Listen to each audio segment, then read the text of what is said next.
Hello. This video is about the Venn Life diagram. This is going to represent the flow of energy throughout nature.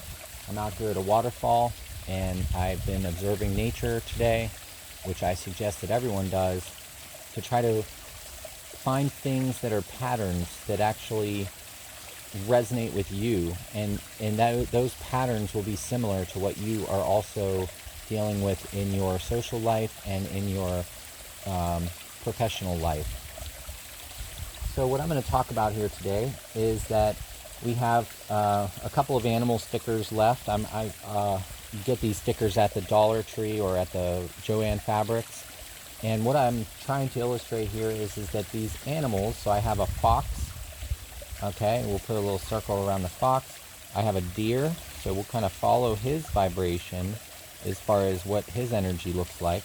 And then we have a bear, okay, so now you can see a little bit better about the bear. And then we have an elephant. Maybe the elephant is displaying some water. I like that. But you know, these are the animals I'm going to talk about today. Even though they're not typically working together, I'm going to talk about their energy and their vibration. And then I have a little owl here, and since it has a label, I'm going to say that this is you. So we all have a vibration, okay? And I've got some other stickers here that are different types of emotions. And so let's try to figure out what these animals are feeling like. You know, the fox is probably hunting or something, and so he's probably a little bit maybe meh. You know, he kind of just decides what he wants to get done. The bear is probably like, aha, I get to fish whenever I want, so he might be a little silly. The deer is probably, you know, pretty happy. And so we'll just put like a smiley face for him. And then you know, we hope you're happy too, so we'll put you down here.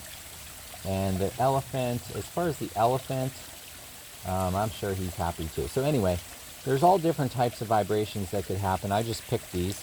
And what we're going to do is we're going to actually make this what I call a Venn Life diagram. Now, a Venn diagram is something like this, where you know, you have two circles and they intersect.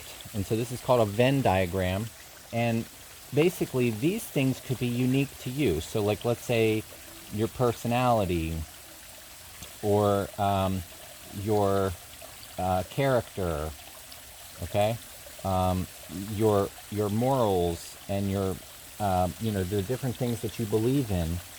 On the other hand, another type of animal or creature could have different things that they believe in, and you know, these don't have to be unique categories. Basically, over here, this animal could have brought up, you know, maybe as a vegetarian, or maybe this animal over here, you know, likes to be able to walk on all four legs. So I'm trying to illustrate here that there's differences in the way that these animals might have been brought up, but then there's also similarities. So this area here is the intersection between these two circles, and so there could be something here that exists that they also have, like happiness, or you know, hunger. You know, obviously they agree on a few things. Maybe even their location. Maybe they live in a similar place. All right, and so that's how this works, is that we're going to draw the energy structure. We're going to say that as the energy flows, so now here's Mr. Fox, and he's got energy flowing, okay, and you know, he's meh, so maybe his you know, his energy field is a little meh. But then also the bear is got his energy field, and he's, you know, he's got that tongue hanging out, so it looks like he's having fun. I mean, really, he's like, hey, you know what? I like to have rainbows and joy and happiness. Then you have this deer over here, and I don't know how a deer might feel, but maybe the deer, you know, wants to eat, and so the deer is going to do a couple of things to get his hunger taken care of. All right. Let's see. I'll get another color here, and then this is you down here. So let's actually draw that as well.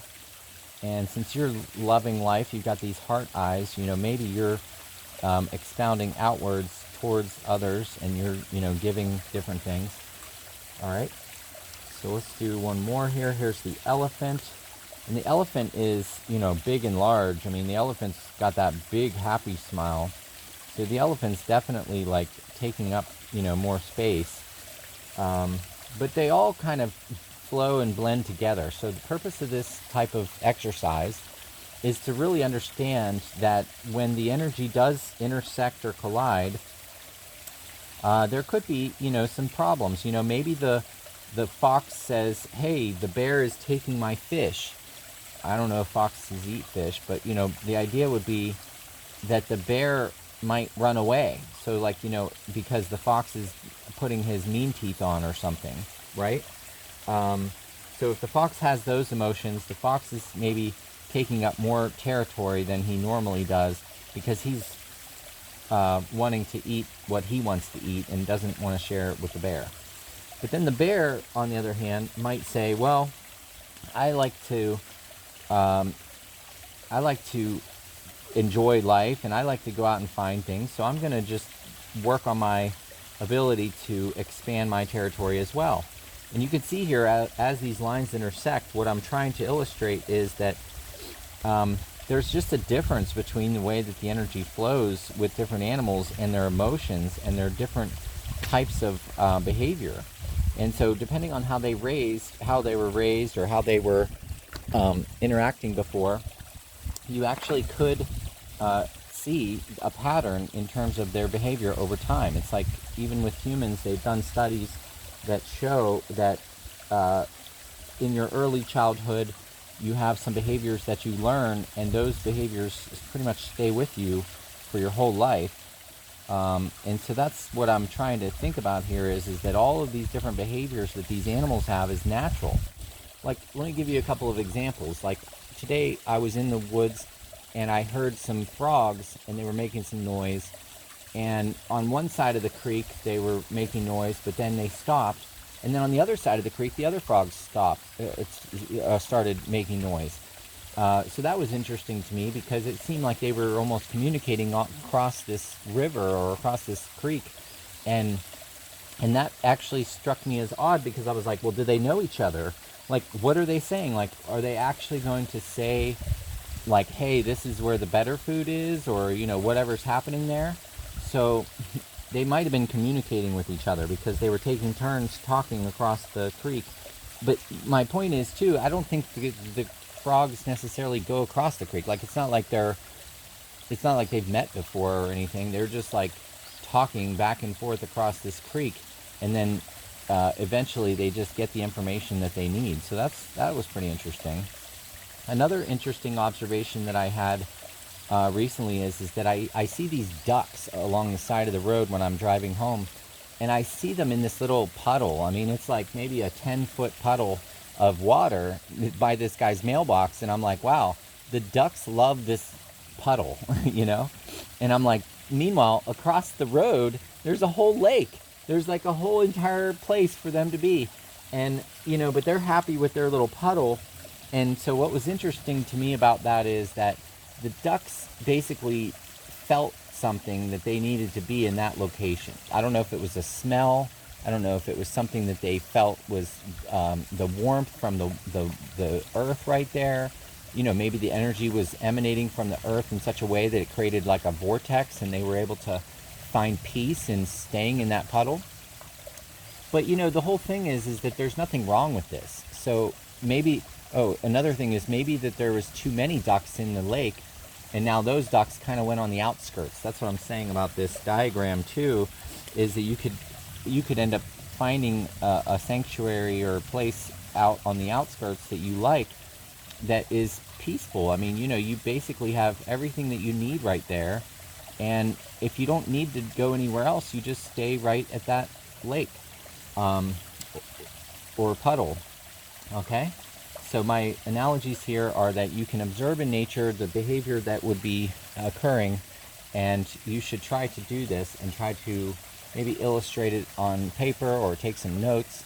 Try to digest it in your mind, because that actually becomes part of you too. So when you're emanating your behavior out in the world, you can share all of your different types of experiences and behaviors and your learned lessons over your entire lifetime. Our brain is an amazing thing that allows us to think throughout our entire lifetime and follow patterns. And so that's how we remember things. So as we're looking at things from different perspectives and different vantage points, we actually form different patterns in our brain.